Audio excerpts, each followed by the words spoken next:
Namaskar. I extend my heartful gratitude to the Indian Mission for hosting my talk in commemoration of the 150th birth anniversary of Sardar Vallabhbhai Patel, the Iron Man of India. The talk highlights his immense contributions to India's struggle for independence and national integration. This special occasion rekindles the spirit of unity across India, an ideal that Sardar Patel so powerfully envisioned. Sardar consistently demonstrated a high moral ground in leadership throughout his life, whether in his profession as a lawyer, championing the nationalist cause, as a politician, or as a committed Democrat whose integrity and skill inspired unwavering loyalty. His strength lay in practical determination and sound judgment. His programs of action were not theoretical but firmly rooted in administrative and executive realities. His regional roots shaped a leadership style that remained influential during the long period of non cooperation and continues to hold considerable relevance in resolving significant political challenges in contemporary India. Sardar Vallabhbhai Patel possessed an independent and discerning mind, unwavering in his ability to challenge colonial authorities. As a lawyer, his sharp judgment and legal acumen enabled him to identify flaws in opposing arguments with precision. His leadership was defined by action rather than rhetoric, whether in personal interactions or the broader realm of politics. A far sighted, sensible, and decisive leader, he understood the limits of possibility and delivered results with practical wisdom of knowing what was possible to achieve. Sardar Patel's pioneering leadership style, deeply rooted in Indian culture, was marked by effectiveness and a commitment to national progress. Born on October 31st, 1876, in Nadiad in Gujarat, into a patidar landowning family, Patel inherited values of solidarity, respect for elders, and reverence for extended kin. These are all hallmarks of his community. These traits shaped his leadership style, which combined personal integrity with institutional strength. His vision for a united India, driven by nationalism and pragmatic governance, laid the foundation for the country's transformation from colonial poverty to sovereign prosperity. He achieved this because of his mastery of personal leadership and institutional management. From his mother, Sardar Vallabhbhai Patel inherited a deep spirit of service, along with a lifelong commitment to cleanliness and order. These values shaped his disciplined approach to life and leadership. From a young age, he displayed remarkable responsibility, courage, and a strong sense of justice. His eloquence, debating style, and the skills and ability to identify weakness in opposing arguments made him a formidable presence even in his school days. Patel's warrior like spirit and relentless drive against injustice defined his role in India's freedom struggle.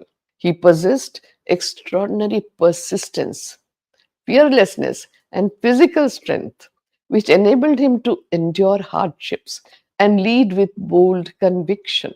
His valedictory message at independence captured his belief in moral strength over military might.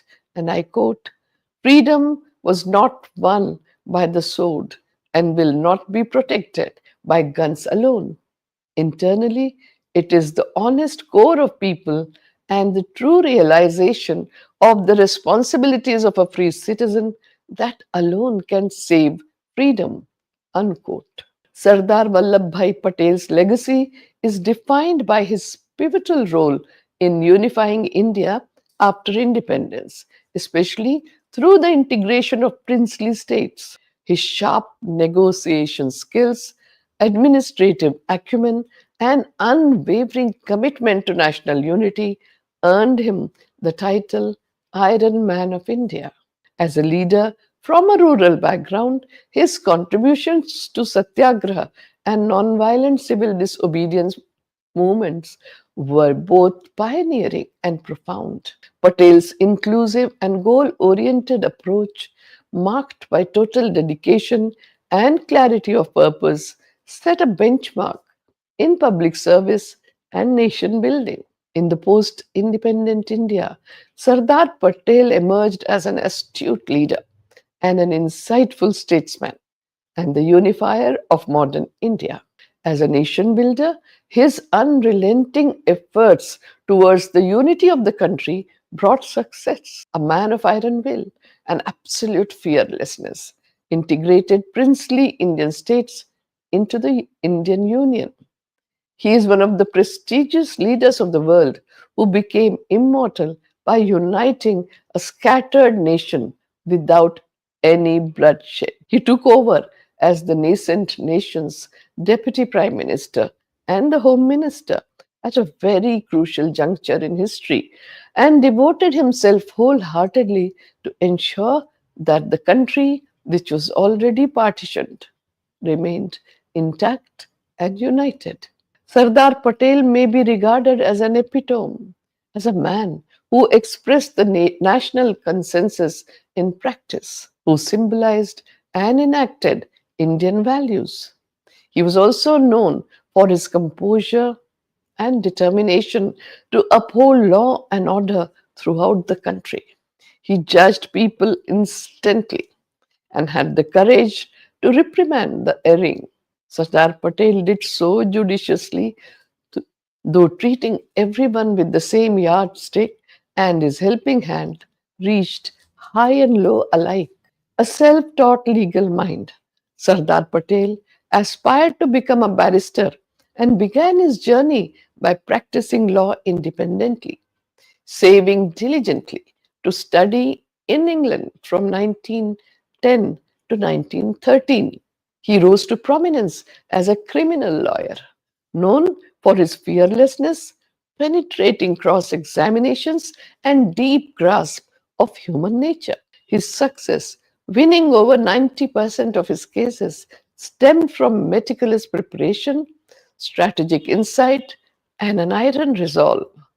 His courtroom prowess, especially in dismantling tough witnesses, earned him widespread respect and established him as a formidable figure in India's legal and political landscape. In 1917, Sardar Vallabhbhai Patel entered municipal politics in Ahmedabad and swiftly established his authority. His iron will, strategic acumen, and unwavering commitment to public service marked him as a leader of exceptional courage and integrity. Through meticulous planning and a firm grasp of facts, he consistently outmaneuvered opponents, earning respect for his administrative efficiency and dedication to civic welfare. That same year, Patel, then 42, met 48-year-old Mahatma Gandhi for the first time at the Gujarat Political Conference in Godhra. Gandhi's remark, and I quote the remark: if we are unable to run our village administration skillfully, honestly, and justly, how can we justify our demand for the independence of our country? Unquote.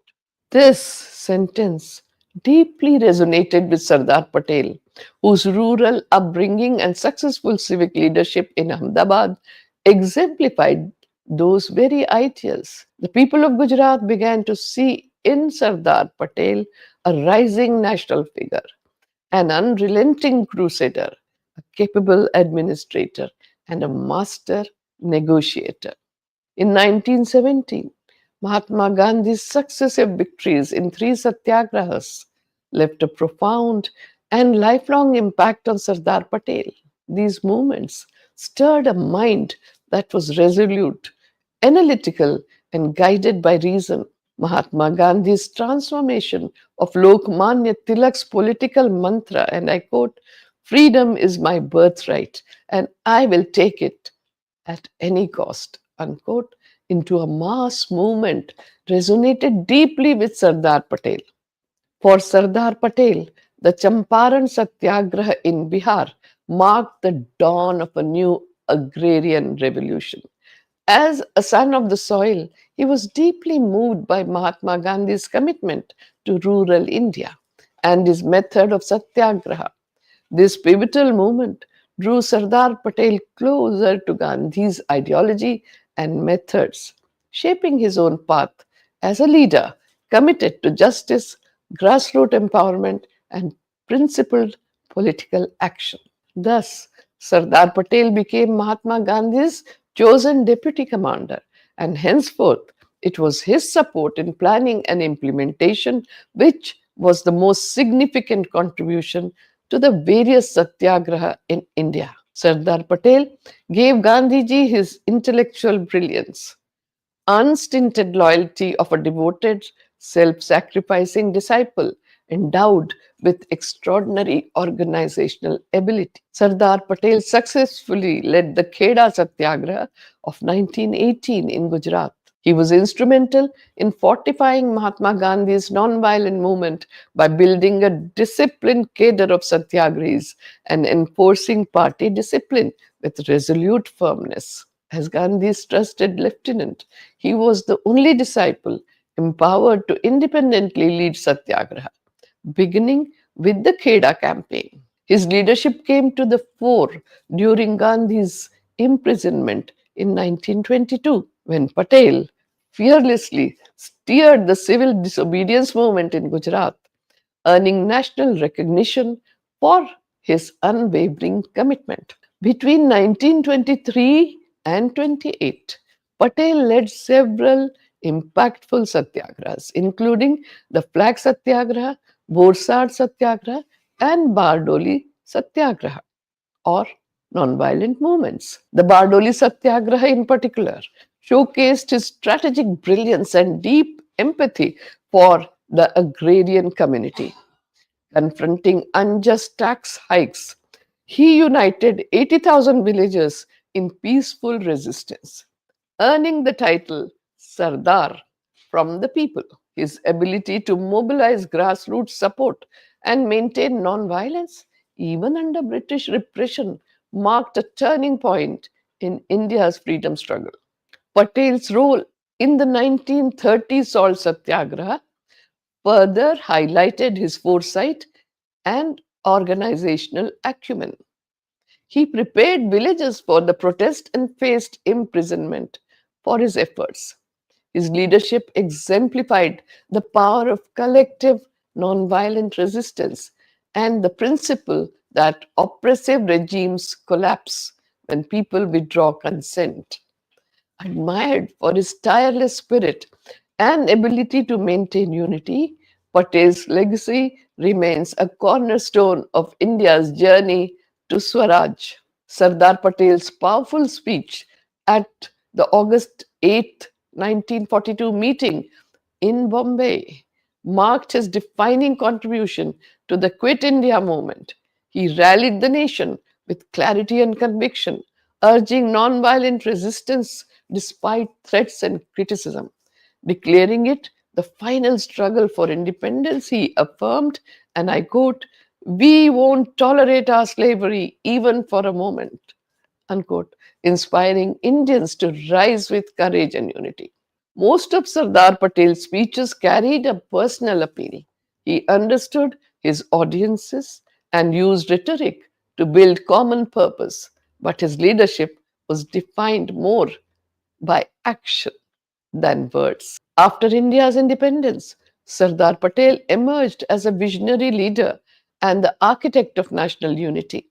With unwavering resolve, he peacefully integrated princely states into the Indian Union, earning global recognition as a statesman of rare courage. As Deputy Prime Minister and Home Minister, he played a pivotal role in preserving the integrity of a newly partitioned nation. The last British Viceroy of India, Mountbatten, wrote on 19 June 1948, before his departure from India, about Sardar Patel's leadership, and I quote, "There is no doubt that by far the most important achievement of the present government is the unification of the states into Dominion of India. Had you failed in this, the result would have been disastrous." He further added, "No one has given you adequate recognition of the miracle which you and your faithful VP Menon have produced. Nothing has added to the prestige of the present government than what you have followed with the states." Unquote. Sardar Patel embodied the spirit of a servant leader with exemplary traits: foresight, fearlessness, and deeply committed to India's independence. Guided by truth and justice, he made decisions with clarity and conviction, balancing transparency with a sharp sense of humor. His persuasive ability and unwavering focus on public welfare made him a master organizer and a source of enduring inspiration. Patel's precise understanding of his goals played a vital role in shaping the independence movement and the consolidation of a united India. Time magazine called Sardar Patel as the boss on 27 January 1947. The Time magazine cover story underlined Sardar Patel's reputation overseas as one who had the unique ability to solve what appeared to be nascent India's difficult problems. As an administrator, Sardar Patel was a class by himself. His democratic spirit gave his officers the full freedom to express their views without fear or restraint. Patel's greatness as an administrator was born of his personal qualities. His lightheartedness and humor would help others reach decisions with composure. He was also known as having a photographic memory and always stood by his officers. The administrator in him was conscious of others' status. He had an immense capacity for listening and listening patiently and carefully before he made up his mind. And thereafter, he was like a rock as he moved inflexibly into action. Sardar Patel's life is an inspiration for everyone, and the nation gratefully remembers his tremendous selfless contribution as he devoted himself to his various tasks till the end of his life. And his achievements have been so great as to have left indelible footprints on the sands of India's history. I once again take this opportunity to thank the Indian Mission for hosting the talk on the occasion of National Unity Day and in observance of Sardar Patel's 150th birth anniversary. A special thanks to each one of you who has joined me today. Your presence and engagement made this occasion truly meaningful. Namaskar.